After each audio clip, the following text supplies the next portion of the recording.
So as we saw in the documentary, Mortal Kombat as a video game, right, led to a film adaptation. And now we're seeing it happening again now with The Last of Us as being a very popular game. So I don't know if you want to speak to especially your relationship, you having started out studying film, but then very quickly being in games for decades and eventually making this film. Yeah, I think, to talk about, there's film and video game. There's always been that dance. There was a Mario Brothers movie back in the day and things like that. And, the ones that are the most successful are based off of games that were story driven to begin with. So The Last of Us is fantastic, but anybody who's played The Last of Us knows that it's an incredible story experience and not just, a video game.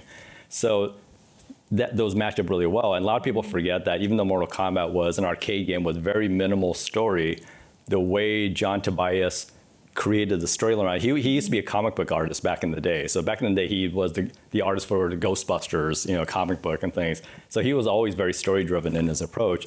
So even though it's a fighting game and there's not much story with two people punching each other's faces off or something, but there were little interstitials where he really wanted to flesh out the storylines of these characters. And we talked a bit about that in the film.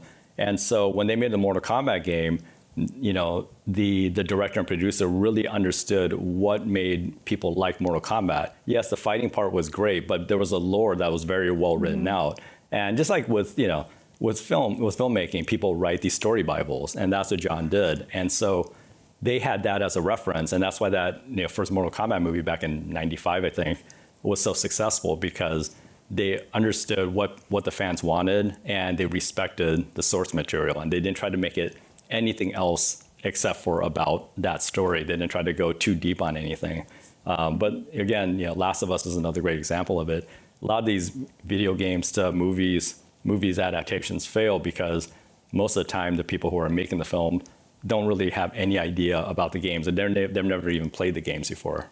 So that's how that's worked out.